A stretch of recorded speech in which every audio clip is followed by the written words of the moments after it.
Hello students, good evening. अपन इस file के अंदर देखेंगे राजस्थान इकोनॉमिक सर्वे का चैप्टर नंबर 2 एग्रीकल्चर। ठीक है ना। तो चैप्टर 1 अपन अभी तक देख ही चुके हैं और इसके बाद अपन सीक्वेंस में देख रहे हैं चैप्टर नंबर 2। ठीक है, राजस्थान इकोनॉमिक सर्वे का। अब देखो इसमें क्या है, चीज़ें सारी जो इकोनॉमिक सर्वे के अंदर है उसी को अपन ये माइक्रोफॉर्म के अंदर देखेंगे। साथ साथ में आप क्या कर सकते हो, अपने रीडिंग लगा सकते हो इकोनॉमिक सर्वे का जो ओरिजिनल टेक्स्ट है उससे, लेकिन वो तभी समझ में आएगा जब अपन ये माइक्रो चीज़ों को समझ के चलेंगे, क्योंकि इनसे बहुत इजी हो जाएगा समझना, जैसे अपन हमेशा चलते आए हैं। तो सबसे पहले अपन फैक्ट देखते हैं, कृषि व संबद्ध क्षेत्र, है ना। अभी जैसे आप देखो यहाँ पे चैप्टर का जैसे हेडिंग देखोगे वो एग्रीकल्चर ही लिखा हुआ है, कृषि, इकोनॉमिक सर्वे में भी कृषि लिखा हुआ है। अब लेकिन जब अपन कृषि बोलते हैं तो कृषि के साथ साथ एक वर्ड और आता है, वो है ये रिलेटेड सेक्टर्स, संबद्ध क्षेत्र, समझ रहे हो। तो कृषि तो है ही यही, लेकिन ये इसमें यूँ लिखा हुआ है ये एग्रीकल्चर एंड अलाइड एक्टिविटीज़। ठीक है ना। तो इस चीज़ पे अपन को ज़्यादा फोकस करना है, ये अलाइड एक्टिविटीज़, क्योंकि अगर अपन एक कॉमन वे में बात करेंगे बगैर चैप्टर को पढ़े, अगर अपन बात करेंगे यार एग्रीकल्चर जैसे क्या आएगा, यूँ अपन कॉमन लेमैन की सोचें तो उसमें सीधी सी बात आती है, खेत खलियान अपने नज़र के अंदर आते हैं, उससे ज़्यादा दिमाग काम नहीं करता। ठीक है ना। लेकिन यहाँ पे अपन को क्या फोकस रखना है, ये संबद्ध क्षेत्र, ये बहुत इंपॉर्टेंट है हर दृष्टि से। ठीक है। तो कहने का मतलब क्या है, ये एग्रीकल्चर एंड जो अलाइड सेक्टर्स हैं इसके अंदर ये टोटल ये 4 चीज़ें आएंगी। ओके, टोटल ये 4 चीज़ें। तो इसमें क्या क्या है, सबसे पहले तो वही फसलें जो अपन एक कॉमन जो मैं बात कर रहा था कि जिसकी जो कृषि के नाम से जो जहन में आता है वो है फसलें, क्रॉप्स। अब यहाँ से कहानी चालू हो जाती है बिंदु संख्या 2, 3 एंड 4 से। ठीक है ना। ये है वो जिसकी अपन बात कर रहे हैं, संबंधित क्षेत्र, अलाइड सेक्टर या अलाइड एक्टिविटीज। यस, सबसे पहले लिखा हुआ पशुधन, है ना, लाइव स्टॉक जिसको अपन बोलते हैं। ठीक है। इसको अपन देखो, इसका ट्रांसलेशन एनिमल हस्बेंड्री यहाँ पे मत करो, क्योंकि एनिमल हस्बेंड्री हो जाता है पशुपालन। ठीक है, ये पशुधन है। ठीक है, पशुपालन करेंगे तो एनिमल हस्बेंड्री हो जाएगा, पशुधन करेंगे तो लाइव स्टॉक हो जाएगा। ठीक है। तीसरा लिखा हुआ है वानिकी व लॉगिंग, है ना। वानिकी का तो मतलब है फॉरेस्ट्री वन। ठीक है। और नेक्स्ट है लॉगिंग। लॉगिंग क्या होता है, जैसे जंगलों को काटना, फिर उसकी लकड़ी को अनेक प्रयोजन के अंदर लेना, जैसे बिल्डिंग जो अपन इंटीरियर फर्नीचर बनता है उसके लिए, और जो भी अपन लकड़ी की चीज़ें देखते हैं उनके लिए पेड़ों को काटना जो है वो लॉगिंग कहलाता है। और लास्ट है अपने मत्स्य फिशिंग, ब्लू इकोनॉमी जिसको अपन बोलते हैं। तो कहीं भी अब आप एग्रीकल्चर की बात करो, प्री में तो जो क्वेश्चन आता है वो डिफाइंड आता है, तो वो तो वैसे आएगा, लेकिन मेन्स में जैसे अपन एग्रीकल्चर की बात करें तो ये agriculture allied activities, agriculture allied sector अपने ध्यान में रहना चाहिए। मेन इसके अंदर क्या क्या आया, फसलें क्रॉप्स आई, सेकंड क्या है लाइव स्टॉक आया, थर्ड क्या है फॉरेस्ट्री एंड क्या लॉगिंग, और तीसरा है फिशिंग, चौथा है फिशिंग, है ना। तो लास्ट में दो तो एफ ही है, पहला CL और FF, फसलें, पशुधन, देन वानिकी व लॉगिंग, और चौथा मत्स्य पालन। ठीक है ये। ठीक, तो सबसे पहले तो अपन को ये यहाँ समझ में बनानी है। क्वेश्चन यही पूछ लिया आपसे, कृषि व संबद्ध क्षेत्र या कृषि के संबद्ध क्षेत्रों में कौन कौन सा सेक्टर, अलाइड सेक्टर कौन कौन से उसके अंदर आते हैं, तो ये सारे हैं। ठीक है। स्टूडेंट इस मत्स्य में अटक जाता है, इस वानिकी के अंदर अटक जाता है, स्टूडेंट देखता है यार वानिकी से क्या लेना देना है कृषि का, लेकिन अभी अपन पढ़ेंगे एग्रो फॉरेस्ट्री, है ना, कृषि वानिकी तो आएगा, जैसे अपन देखेंगे मत्स्य पालन देखते हैं, मत्स्य पालन का तो कृषि से कोई लेना देना नहीं है, कृषि से कोई लेना देना नहीं है, ये सही है बिल्कुल। लेकिन ये एग्रीकल्चर अलाइड सेक्टर जो है ना, एग्रीकल्चर का जो अलाइड सेक्टर है उसमें इसकी काउंटिंग होती है, इसलिए ये इंपॉर्टेंट है अपन इसको देखना। तो टोटल ये चारों सेक्टर अपन को पता होना चाहिए। अब अपन जैसे ये चैप्टर देखेंगे तो इस चैप्टर के अंदर कोई भी चीज़ आएगी, जैसे अपन भिड़ते अभी जैसे देखेंगे उप क्षेत्रों का योगदान, तो उप क्षेत्रों में ये बाकी जो 3 उप क्षेत्र हैं ये सारे ये इसके अंदर आएंगे। ठीक है। तो पहला तो ये हो गया अपना कॉन्सेप्ट। फिर अपन आगे चलते हैं, कृषि व संबद्ध क्षेत्र का है ना, क्या क्या अपन देखेंगे, इसमें 2 बिंदु देखेंगे। SGDP का स्टेट ग्रॉस डोमेस्टिक प्रोडक्ट, इसको अपन GSDP बोल सकते हैं, ग्रॉस स्टेट डोमेस्टिक प्रोडक्ट में योगदान, है ना। कि जैसे मान लो चैप्टर 1 के अंदर अपन ने देखा ही था, सारा चीज़ें अपन ने जैसे देखी हैं, तीनों सेक्टर्स का अपन अलग अलग योगदान देखा ही था, ये वही चीज़ आ रही है। तो ये क्या क्या योगदान है, सबसे पहले अपन देख रहे हैं स्थिर मतलब बेस प्राइस, बेस मतलब बेस ईयर है 2011-12।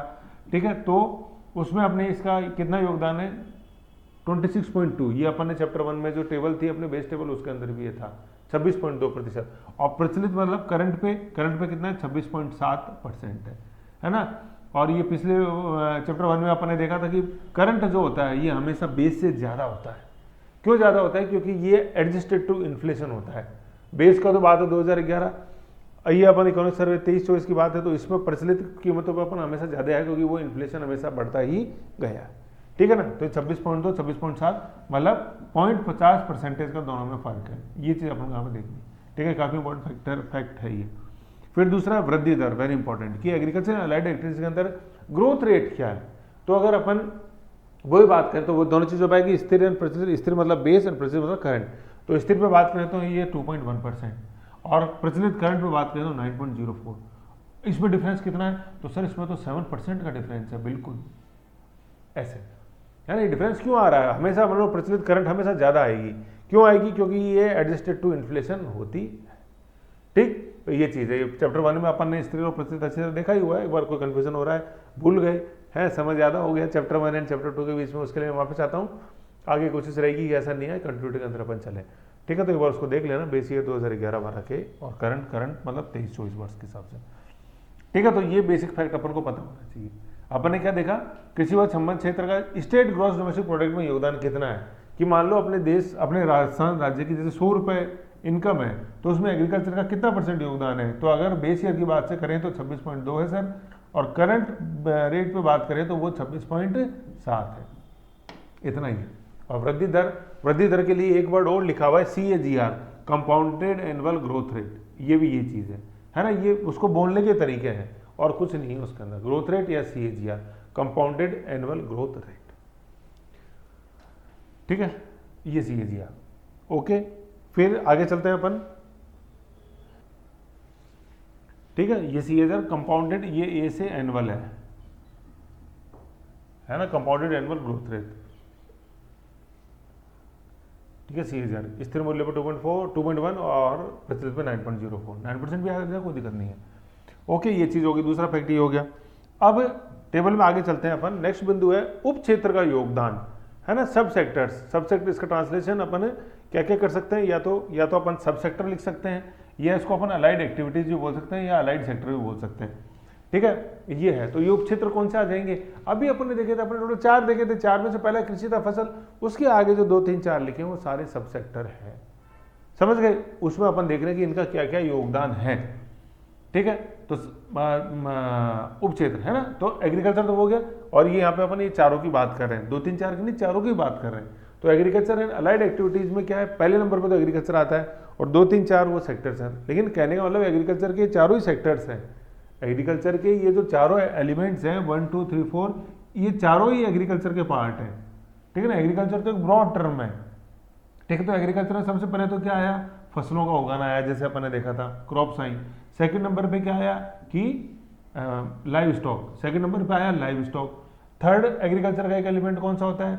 Forestry and logging. और चौथा है फिशिंग। तो ये सारे इन सबको कंबाइंड क्या अपन बोलेंगे? एग्रीकल्चर बोलेंगे। ये पहला वाला जो है ना फसल, ये क्रॉप है, ये एग्रीकल्चर नहीं लिखा हुआ है। तो एग्रीकल्चर इन चारों का कलेक्टिव नेम है। ये चीज़ अपन को देखो दिमाग में बैठानी है। जैसे मान लो ये बॉक्स पूरा एग्रीकल्चर है। ठीक है, एग्रीकल्चर है, इसमें क्या क्या है? इसके अंदर सर क्रॉप्स हैं, इसके अंदर सर लाइव स्टॉक है। ठीक है, इसके अंदर अपने क्या? फॉरेस्ट्री एंड लॉगिंग है और फिशिंग है। ये सारे कंबाइंड ये ए से एग्रीकल्चर बनाते हैं। ये चीज़ अपन को ध्यान के अंदर रखनी है। ठीक है, तो ये चारों जैसे जो है ना, देखो इधर क्या, ये 1, 2, 3, 4, ये चारों जो है, ये चारों क्या, ये सब सेक्टर्स हैं एग्रीकल्चर के। ठीक है, ये चीज़। तो अपन देखते हैं कि योगदान, ये जो एग्रीकल्चर अपन ने देखा, इसके अंदर क्या क्या कंट्रीब्यूशन है, उप क्षेत्रों का योगदान क्या क्या है। अभी अपन ने देखा था 26% स्टेट की ग्रॉस डोमेस्टिक प्रोडक्ट में योगदान दिया है। स्थिर मूल्य पर अपन ने अभी देखा ना 26 पॉइंट ऊपर देखा अपन 26.2 और 26.7 है, 0.5 का डिफरेंस है। तो ये जो 26.2 है स्थिर मूल्य पे, इसके अंदर इन चारों सेक्टर्स का क्या क्या योगदान है, ये फैक्ट ये अपन यहाँ देख रहे हैं। ठीक है, अब आ जाओ तो क्या क्या है, ये काफ़ी इंपॉर्टेंट नहीं है, ये वेरी इंपॉर्टेंट, क्योंकि ऊपर जो अपन ने सेगमेंट नंबर 1 देखा ना, वो पुराने ओल्ड फैशन क्वेश्चन है और ये न्यू फैशन क्वेश्चन है। जैसे अपन देखेंगे अभी last year question PYQ Rajasthan की इकोनॉमिक्स में जो पूछे गए उनमें ये क्वेश्चन आ रहे हैं। ठीक तो उप क्षेत्र का योगदान सबसे ज्यादा किसका है? पशुधन का, लाइव स्टॉक का। कितना? 48.6 मैक्सिमम, समझ रहे हो। नेक्स्ट है फसलों का, जो अपन ने सबसे पहला आइटम देखा था उसका योगदान सेकंड नंबर पर कितना 44%। थर्ड है वानिकी एंड लॉगिंग का है 6.4 और सबसे कम योगदान जो है एग्रीकल्चर के अंदर वो है फिशिंग का 0.5। ये वेरी इंपॉर्टेंट फैक्ट है, ठीक है ना। और इससे रिलेटेड ही क्वेश्चन पूछा गया था, जब मैं आपको अभी अपन देखेंगे क्वेश्चन तब वो आएगा, ठीक है। तो सबसे पहले अपन ने देखा है क्या, सबसे पहले अपन ने देखा सबसे ज़्यादा अलाइड सेक्टर के अंदर जो योगदान है सब सेक्टर का, उनमें सबसे इंपॉर्टेंट है क्या, पशुधन का योगदान। सेकंड नंबर पे फसलें, क्रॉप, जो एग्रीकल्चर के नाम पे एक सबसे पहले ध्यान में आता है, ठीक है ना, उसका योगदान है सेकंड। थर्ड नंबर पे अपने वही वानिकी and logging and fourth number पे मत्स्य एंड फिशिंग। इनका सीक्वेंस सेम है लेकिन इनका सीक्वेंस ऊपर नीचे हो गया, ठीक है ना। मतलब सब सेक्टर्स गिनते हैं तो उसमें पहले फसल लिखा जाता है, सेकंड पशुधन, लेकिन अपन यहाँ बात करें योगदान की तो सबसे ज़्यादा योगदान है पशुधन का, मैक्सिमम, ठीक है। अब देखो आगे एक चीज़ लिखी हुई है, ये लिखा हुआ है व्हाइट रेवोल्यूशन और मत्स्य पालन के अंदर ये तो यहाँ लिखा जाएगा ना, इसको यहाँ कर दो ब्लू रेवोल्यूशन को, थोड़ा सा गलत हो गया। ब्लू रेवोल्यूशन का मतलब, ब्लू का मतलब पानी, वही मछली जल की रानी है, पानी का रंग नीला है, ठीक है ना। और नीला, यही नीला जैसे अपन जैसे देखते हो नीले के नाम पे हुआ ब्लू रेवोल्यूशन, नीली क्रांति फिशिंग से, फिशिंग में झींगा, है ना। तो व्हाइट रेवोल्यूशन, व्हाइट रेवोल्यूशन का मतलब है जैसे व्हाइट प्रोडक्ट, जैसे मिल्क अपन जैसे देखते हैं, एग्स देखते हैं, ठीक है, पोल्ट्री जैसे देखते हैं, तो ये सब अपन व्हाइट रेवोल्यूशन में, खास तौर पे मिल्क है व्हाइट रेवोल्यूशन में वैसे, ठीक है। तो पशुधन, अब देखो पशु जैसे अपन एक ये कैसे अपन को देखो इफेक्ट याद कैसे ये मदद करता है, जैसे आगे अपन कहीं भी जैसे यूपीएससी आरपीएससी की किसी भी अपन एग्जाम के अंदर मेन में मदद ले तो कैसे, कि जैसे बात आती है कि भारत, महात्मा गांधी ने कहा था कि भारत गाँव में बसता है क्योंकि 70% से ज़्यादा ही आबादी गाँव में बसती है, ठीक है, पहली चीज़ तो ये। फिर गाँव के अंदर जो अर्थव्यवस्था का जो आधार स्तंभ है वो एग्रीकल्चर है, ठीक है, कि आज भी जैसे अपन जैसे देखते हैं कि गांव की जो 70% जनसंख्या है वो एग्रीकल्चर पे डिपेंडेंट है, ठीक है। अब यहाँ पे बात आ गई एग्रीकल्चर पे, तो अब अपन को पता होना चाहिए कि एग्रीकल्चर के अंदर क्या क्या आएगा चीज़ें। तो एग्रीकल्चर के अंदर क्रॉप्स तो है ही, लेकिन साथ में लाइव स्टॉक भी है। तो ये लाइव स्टॉक ये ऐसे, तो गाँव की तस्वीर बदलनी है तो एग्रीकल्चर की बदलो, एग्रीकल्चर की तस्वीर बदलनी है तो किसकी बदलो, लाइव स्टॉक की बदलो। क्यों, क्योंकि लाइव स्टॉक का योगदान एग्रीकल्चर के अंदर सबसे ज़्यादा है। तो व्हाइट रेवोल्यूशन ऐसे किस्मत बदल सकता है, चाहे राजस्थान की हो चाहे भारत की तस्वीर की बात हो। पहली चीज़ तो ये। दूसरी चीज़ क्या है कि पशुधन की जैसे अपन बात करें तो पशुधन जैसे क्या होता है, जैसे अपन बोलते हैं कि ये किसानों का एक तरह से एटीएम होता है। क्यों, जैसे अपन जैसे फसल तो चलो दो गेहूँ की, चाहे रबी उगाओ चाहे खरीफ उगाओ, 3-4 महीने तो लग जाते हैं उसको खेत में ही, फिर मंडी में जाएगा बिकेगा फिर पैसे मिलेंगे। लेकिन यहाँ तो क्या है, जैसे अपन रोज़ वो दूध बेचते हैं, डेयरी के अंदर जाता है, घर से आके ले जाता है, जब भी पैसे चाहिए होते हैं तो वो डेयरी वाले से किसान ले लेता है। तो ये एटीएम है पशुधन तो किसानों का, ठीक है ना, पहली चीज़ तो ये। तो अपन ने देखा व्हाइट रेवोल्यूशन कैसे हो रही है, एटीएम ये ऐसे, ठीक है, डेली के खर्चे इससे डेयरी से चलते रहते हैं। फिर तीसरी चीज़ जैसे जैसे जो है मैं आपको बताऊँ, जैसे फ्रांस जैसा जैसे देश है, तो फ्रांस की जो अर्थव्यवस्था है वो आज भी एनिमल हस्बेंड्री पर डिपेंड है। फ्रांस हुआ, स्विट्जरलैंड हुआ, ठीक है, डेनमार्क हुआ, ठीक, डेनमार्क अपन देखते हैं होलिस्टीन जो गाय थी वो डेनमार्क की देन है। तो इन देशों की अर्थव्यवस्था पशुधन के ऊपर चल रही है। वो बात दूसरी है कि जैसे देखो देश एरिया में पॉपुलेशन में छोटे हैं तो चला सकते हैं, लेकिन ऐसा कुछ भी नहीं है, ठीक है ना। आज अपना देश बड़ा है लेकिन फिर भी अपन जैसे देख रहे हैं कि 70% आबादी गाँव में रहती है और उसकी भी 70% एग्रीकल्चर पर डिपेंड है। और एग्रीकल्चर के अंदर सबसे ज़्यादा योगदान है वो लाइव स्टॉक का है। तो लाइव स्टॉक अपने लिए भी तो महत्वपूर्ण है। वो बात दूसरी है कि इसको अपन एक इंपॉर्टेंट अंग जिसको अपन बोलते हैं ना दुधारू गाय, गाय को अपन दुधारू गाय नहीं बना पाए हैं इकोनॉमी की दृष्टि से, ठीक है ना। लेकिन ऐसे तस्वीर बदली जा सकती है। ये मैं क्यों बता रहा हूँ आपको, क्योंकि क्वेश्चन बहुत बार पूछा जाता है कि सिंगापुर जैसा जो देश है, सिंगापुर क्या है, सिंगापुर एक पोर्ट सिटी है, किसके पास केवल बंदरगाह ही है और कुछ नहीं है सिंगापुर के पास। और इस पोर्ट मतलब सर्विस सेक्टर के पीछे ही सिंगापुर आज इतना इंपॉर्टेंट देश बना हुआ, इतना छोटा सा, डेवलप्ड देशों के अंदर उसकी गिनती होती है, ठीक है ना। तो ये क्वेश्चन ये आता है, आपने जैसे देखते हैं प्राइमरी सेक्टर, सेकेंडरी सेक्टर और फिर सर्विस सेक्टर। प्राइमरी के अंदर जैसे एग्रीकल्चर हो गया, सेकेंडरी के अंदर इंडस्ट्री हो गया और सर्विस सेक्टर के अंदर जैसे शिपिंग वगैरह जैसे आया ये हो गया। तो क्वेश्चन ये है कि क्या सर्विस सेक्टर के बलबूते डेवलप्ड देश बन सकता है क्या भारत, जैसे सिंगापुर ने किया? क्या ये मॉडल यहाँ भी लागू हो जाएगा क्या? ये क्वेश्चन वो है ना। तो भाई तो सिंगापुर के पास तो और कुछ है ही नहीं, उसके पास पशुधन के लिए चाहिए, गांव के लिए चाहिए जमीन, उनके पास है ही नहीं, तो कहाँ से आएगा? तो अपन यूँ कह सकते हैं कि ठीक है भाई सर्विस सेक्टर का योगदान है, लेकिन ये प्राइमरी एग्रीकल्चर को भी अपन नहीं कर सकते नज़रअंदाज। क्यों? क्योंकि 70% भारत तो गाँव में बसता है और अपने पास तो जैसे ठीक है, अपन जैसे देखते हैं कि अपने पास कोस्टल लाइन भी है, लेकिन जो हिंटरलैंड है, जो अंदर की जो स्थलरुद्ध भूमि है, लैंडलॉक्ड जो ऊपर एरिया है, वो तो डिपेंड होगा एग्रीकल्चर पे, इंडस्ट्री पे, प्राइमरी सेकेंडरी सेक्टर पे। तो भारत को अगर डेवलप राष्ट्र बनाया तो प्राइमरी सेक्टर के ही पीछे बनेगा। और नो डाउट ये जो सर्विस सेक्टर है, जो सर्विस सेक्टर में पोर्ट, शिपिंग वगैरह जो है, होटल मैनेजमेंट, उन सब पे भी अपन दाव लगा सकते हैं, लेकिन वो कोस्टल एरियाज के अंदर ही हो पाएगा ज़्यादा। हाँ, नॉर्दर्न इंडिया में अपन ड्राई पोर्ट्स बना सकते हैं, लेकिन ज़्यादा तस्वीर बदलेगी इससे, और बदल सकती है क्योंकि जैसे फ्रांस, स्विट्जरलैंड, डेनमार्क जैसे देशों ने करके दिखाई है ये ऐसे, है ना। आज भी आज फ्रांस की अर्थव्यवस्था वो टिकी हुई आलू के ऊपर, पोटैटो के ऊपर, डेयरी के ऊपर। तो ऐसे ये पशुधन का आप लोगों को सबसे ज़्यादा इसका रेलिवेंस है। और ये जब अपन जानेंगे तो यूज़ करेंगे ना। अपन को कॉन्सेप्ट नहीं पता तो अपन यूज़ क्या करेंगे, मुझे बताओ। आपको सोचने में थोड़ा अटपटा लग रहा होगा सर कैसे, तो आप जानो, चीज़ों को पहचानो और फिर लिखो, फिर नंबर नहीं आए कैसे तो मुझे बताओ। समझ गए, ऐसे है पशुधन। नेक्स्ट अपन देखते हैं क्रॉप्स। क्रॉप्स का योगदान है ये। अब क्रॉप्स में आप जैसे लिखते हो, मैं अब लिखना भूल गया, ग्रीन रिवोल्यूशन, ग्रीन रिवोल्यूशन, ठीक है ना। ग्रीन रिवोल्यूशन अपने 1966 के अंदर हुआ, 1966 के अंदर है। और MS स्वामीनाथन अपन जैसे देखते हैं, और इस समय जो कृषि मंत्री थे ना, एग्रीकल्चर मिनिस्टर, वो बाबू जगजीवन राम थे, केंद्र सरकार में, बाबू जगजीवन राम, ठीक है। ये मैं क्वेश्चन देख रहा था अभी कल परसों, तो यहाँ क्वेश्चन आया था ग्रीन रिवोल्यूशन के समय अपने कृषि मंत्री कौन थे, तो इंदिरा गांधी के समय के ये थे, इंदिरा गांधी थी उस समय अपने प्रधानमंत्री ये, ठीक है ना, बाबू जगजीवन राम। और बाबू जगजीवन राम की ही बेटी थी वो मीरा कुमार, जो अपने लोकसभा स्पीकर भी रही हुई है, मीरा कुमारी थी, ये अपने लोकसभा स्पीकर रही हैं। और बाबू जगजीवन राम का रिकॉर्ड भी है कि, है ना, मतलब 50 साल ये लोकसभा के लिए निर्वाचित हुए हैं कंटिन्यू। 50 साल का मतलब क्या हुआ, एक साल का टेन्योर होता है 5 साल, तो 10 टेन्योर्स तक, है ना। एक लोकसभा का एक कार्यकाल 5 साल का होता है ना, 10 कार्यकाल तक ये कंटिन्यू निर्वाचित हुए हैं। और इनकी सीट क्या थी, सासाराम बिहार। सासाराम बिहार से ये निर्वाचित होते थे लोकसभा।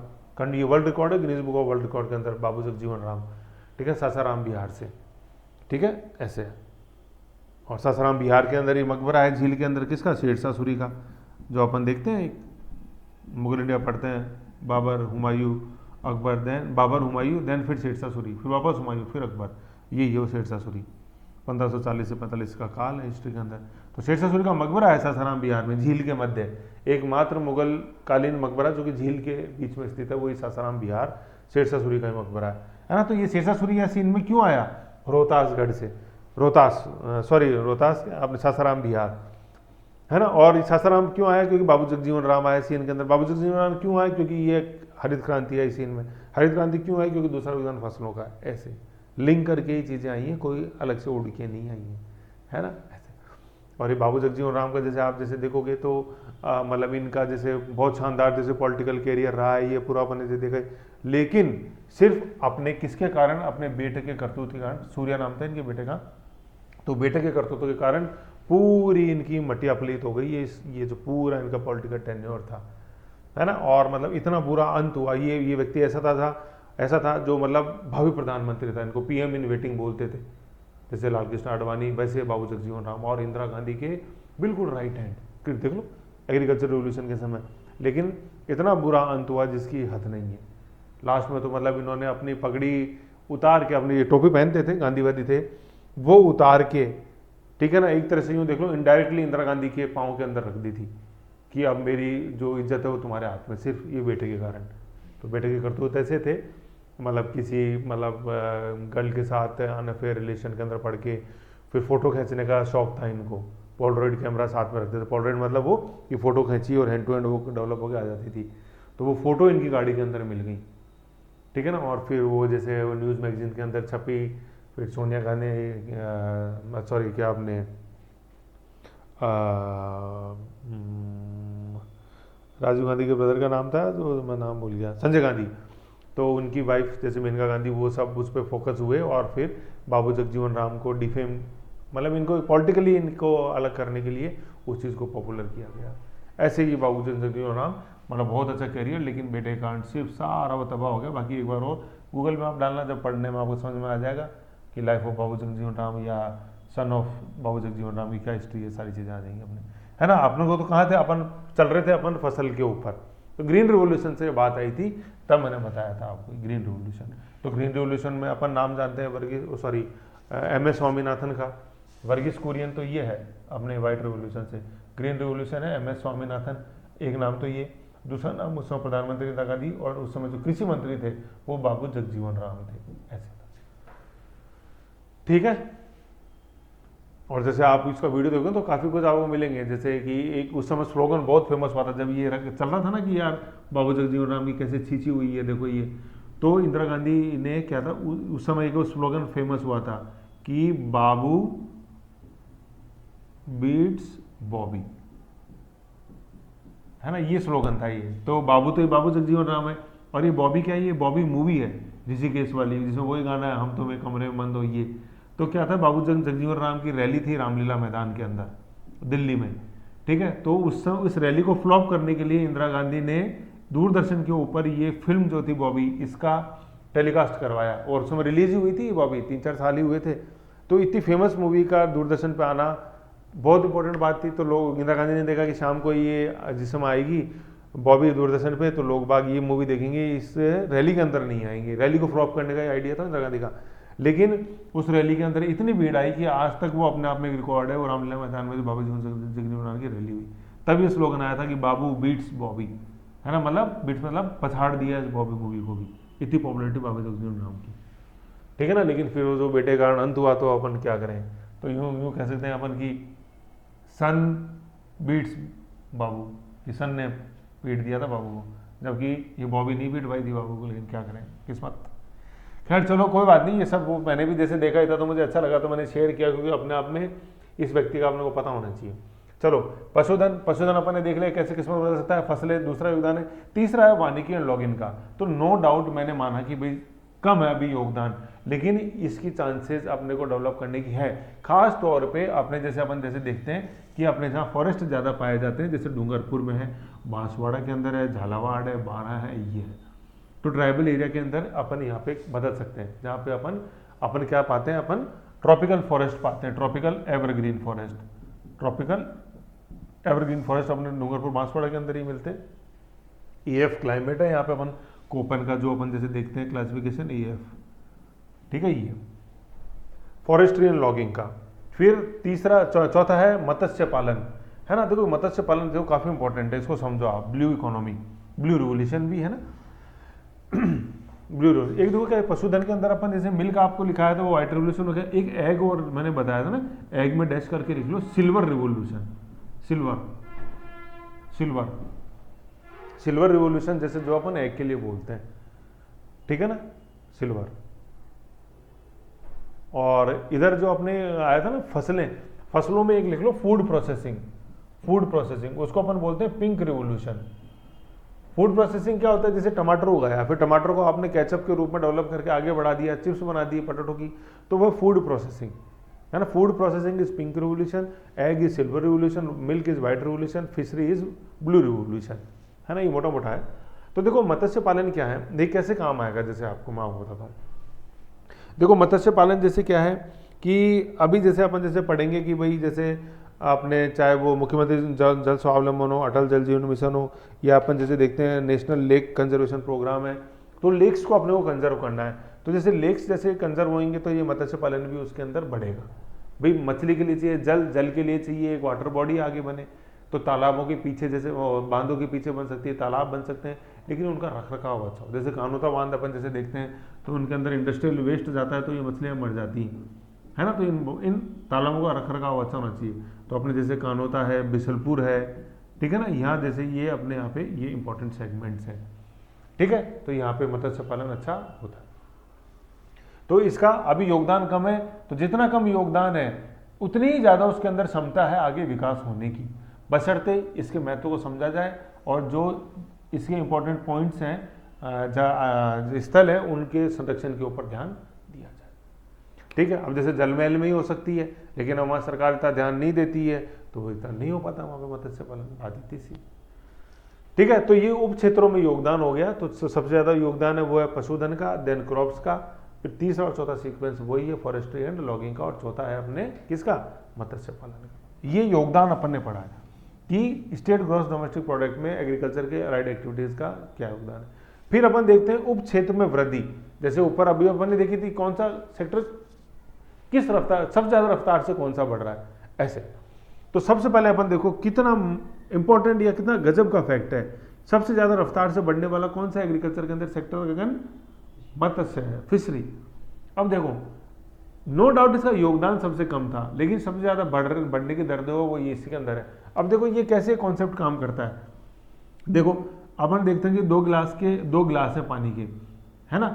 अब देखो ये एक गिलास जो है पानी का ये फुल भरा हुआ है यहाँ तक, ठीक है, यहाँ तक थोड़ा सा खाली है बस ऊपर, और एक गिलास में पानी इतना ही भरा हुआ है। तो मुझे ये बताओ कि किस गिलास, मैं अब आपसे ये पूछता हूँ कि किस गिलास में पानी सहन करने की और पानी समाने की क्षमता किस में ज्यादा है? तो सीधी सी बात है सर, बी गिलास के अंदर ज्यादा है, समझ गए, क्योंकि बी गिलास में क्या है, अभी कैपेसिटी बढ़ाने की काफी ज्यादा इसके अंदर इतनी क्षमता है, इसलिए इसके अगर हम इसके अंदर थोड़ा सा भी पानी डालूंगा तो इसकी वृद्धि दर अपन को ज्यादा दिखाई देगी।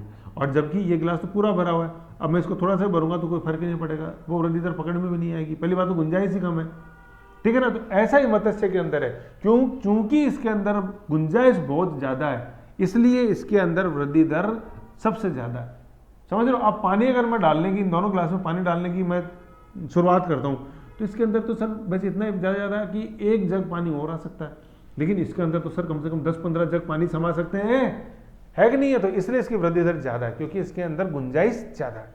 तो यहाँ देख रहे हो आप, मत्स्य के अंदर चूंकि योगदान कम है, योगदान कम मतलब गुंजाइश ज्यादा है। अब उस गुंजाइश पर अपन धीरे धीरे काम कर रहे हैं, तो इसकी फिर वृद्धि दर ज्यादा है। तो जैसे मैंने बताया अभी सरकार धीरे धीरे ध्यान दे रही है उधर, तो देख लो 9.6 होगी इसकी वृद्धि दर। जबकि जो फसल अपन जो ग्रीन रेवोल्यूशन से देखते हैं, ये जो दूसरा गिलास है ये वाला, तो ये देख लो, ये तो इसमें 2% है। क्यों? क्योंकि इसके अंदर फसलों के अंदर क्या आ चुका है, सैचुरेशन आ चुका है ग्रीन रेवोल्यूशन से। अरे जितना फर्टिलाइजर डाल के तुम खेत को उगा सकते थे फसलें, वो उगा चुके, अब नहीं बढ़ सकता, गिलास भर गया भैया तुम्हारा। क्या और उगाओगे गेहूं, क्या और सरसों उगाओगे, क्या जो उगाओगे, जितनी हो सकती थी उससे डबल तो अभी तुम पहले कर रहे हो, पेस्टिसाइड, इंसेक्टिसाइड, फर्टिलाइजर डाल के, है। उधर कृषि उत्पादन भी बढ़ा है, और फिर कैंसर एक्सप्रेस भी चालू हो गई है, नो डाउट। लेकिन फसलों के अंदर सैचुरेशन आ चुका है, लेवल आ चुका है पूरा, अब आगे नहीं हो सकता। आगे कौन सा? मत्स्य। ये चीज समझो, है ना, ये समझने वाली चीज थी यहाँ पे। तो अपन देखते हैं कि सबसे ज्यादा वृद्धि दर किसकी? मत्स्य की है। सेकंड नंबर पे देख लो पशुधन की, योगदान सबसे ज्यादा था, ठीक है, और इसमें वृद्धि दर कितनी? 9.4, पहले की 9.6, 9.4। अब देख लो ये है पशुधन। ऐसे बन सकता है कि प्राइमरी सेक्टर जो है ये भारत को डेवलप राष्ट्र बनाएंगे क्या? एनिमल हस्बेंड्री जैसे बनाया फ्रांस, स्विट्जरलैंड, डेनमार्क, ऐसे अपन आगे बढ़ेंगे इसमें। तीसरा है वानिकी एंड लॉगिंग, इसमें भी देख लो वृद्धि दर 3% है, धीरे धीरे अपन आगे बढ़ रहे हैं। फिर फसलें, इसका 2% ही, क्योंकि कोई जमाना था जब वृद्धि दर सबसे ज्यादा थी इनकी ग्रीन रेवोल्यूशन के समय, लेकिन अब चीज उल्टी हो गई है, समझ रहे? ऐसे समझ गए? तो देखो अगर अपन इसको अपन पढ़ के समझ के रखते हैं तो देखो कितना ये सेक्टर काम में आता है, ये नॉलेज कितना काम में आता है कि योगदान तो पशुधन का सबसे ज्यादा है, लेकिन वृद्धि दर मत्स्य की सबसे ज्यादा। तो अब आप समझो क्वेश्चन कि क्या आए कि ठीक है कि इंडियन इकोनॉमी या कृषि का परिदृश्य बताओ अपने राजस्थान के संदर्भ में। तो आप कृषि के देखो, आप पहले तो अगर नहीं पढ़े जाते केवल फसलों का लिखते हैं, ग्रीन रेवोल्यूशन लिख देते, लेकिन अगर अपन को पता है कि यार एग्रीकल्चर और अलाइड सेक्टर 4 चीजें उसके अंदर आएंगी। फसल आएगी, सबसे पहले फसल आएगी, सेकंड में मैं उसमें पशुपालन लाइव स्टॉक के बारे में लिखूंगा, थर्ड में वानिकी के बारे में लिखूंगा, वानिकी लिखना आना चाहिए, देखो वहाँ छोटा ई और बड़ा ई, वानिकी, ठीक है ना। फिर मैं इसमें मत्स्य पालन के बारे में लिखूंगा, मैं आदत से मत्स्य, तब मेरा वो आंसर बनेगा कृषि, है ना। तब अब इसमें जैसे अपन लिखेंगे यहाँ पे योगदान है वर्तमान में 26, इनमें वृद्धि दर है अपने कितनी, ऊपर अपन ने पढ़ी 2.01 सॉरी, ऊपर वृद्धि दर पड़ी ये 2.1, ठीक है। और फिर अलाइड सेक्टर्स की अपन बात करें तो सबसे ज्यादा योगदान दे रहा है पशुपालन, और सबसे ज्यादा वृद्धि दर है वह है मत्स्य के अंदर, तब जाके वो आंसर बनेगा। और तो मुझे बताओ नंबर आएंगे कि नहीं आएंगे, मुझे आप बता दो, है ना। ये चीज थी इसके अंदर। फिर नेक्स्ट आता है भू उपयोग, लैंड यूटिलाइजेशन। तो यहाँ तक अपन ने क्या देखा, यहाँ तक अपन ने 4 चीजें देखी। सबसे पहले एग्रीकल्चर एंड अलाइड एक्टिविटीज के अंदर क्या क्या आता है, सबसे पहले फसलें, सेकंड नंबर पशुपालन लाइव स्टॉक, थर्ड नंबर है वानिकी एंड लॉगिंग, फोर्थ नंबर है मत्स्य पालन। अपन ने फिर नेक्स्ट अपन देखा कृषि और संबद्ध क्षेत्र का स्थिर ग्रॉस डोमेस्टिक प्रोडक्ट में योगदान क्या है, स्थिर मूल्यों के ऊपर और प्रचलित मूल्य। स्थिर के ऊपर कितना है 26.2 और प्रचलित में 26.7, और दोनों के अंदर फर्क कितना है 0.5 का। ठीक है। और इस वृद्धि दर जैसे अपन देखते हैं तो स्थिर के ऊपर है वो 2.1 और प्रचलित करंट के ऊपर है वो 9.04 हो गई। फिर उप क्षेत्रों के अंदर अपन योगदान देखते हैं कि सबसे ज़्यादा योगदान कौन से सेक्टर का है, तो सबसे ज़्यादा योगदान है पशुपालन का। ठीक है, कितना है वो है 48%। ठीक है, पशुपालन। सेकंड नंबर पे है अपने योगदान फसलों का, थर्ड नंबर पे अपने वानिकी का, फोर्थ नंबर पे मत्स्य का। मत्स्य में सबसे ज़्यादा गुंजाइश है क्योंकि उसका योगदान सबसे कम है। तो आप गुंजाइश देख लो, वृद्धि दर जो अपन देखते हैं कंपाउंडेड एनुअल ग्रोथ रेट सबसे ज़्यादा मत्स्य की, सेकंड नंबर पे अपन देखते हैं पशुपालन की, थर्ड नंबर के ऊपर फॉरेस्ट्री की और फोर्थ नंबर के ऊपर सबसे कम जो वृद्धि दर है वो किसकी, फसलों की। क्यों है सबसे कम फसलों की, क्योंकि सर इसके अंदर अपन सैचुरेशन पा चुके हैं, जो लेवल आया है जितना अपन बढ़ा सकते थे वो बढ़ा सकते हैं, किसके थ्रू, ग्रीन रिवोल्यूशन के थ्रू। ग्रीन रिवोल्यूशन जो अपन ने ऊपर देखा था बाबू जगजीवन राम वो। तो ऐसे करके ये एक छोटा सा सेगमेंट था जो कि अपन ने इसके अंदर कवर करने की कोशिश करी है ना। इसमें आप जैसे वैसे तो अभी अपन टेबल के रूप में देख रहे हैं तो सीधा सीधा समझ में आ रहा है, बाकी जैसे आप एक बार इकोनॉमिक सर्वे में इसको और रीडिंग लगा लो तो और अच्छा अपने को वहाँ पे आप समझ सकते हो। ठीक है, ये है। अब अपन नेक्स्ट अपन जैसे देखेंगे लैंड यूटिलाइजेशन। ठीक है ना, लैंड यूटिलाइजेशन की क्या क्या स्टैटिक्स हैं उसके बारे में। ओके, वो अपन नेक्स्ट में देखते हैं लैंड यूटिलाइजेशन।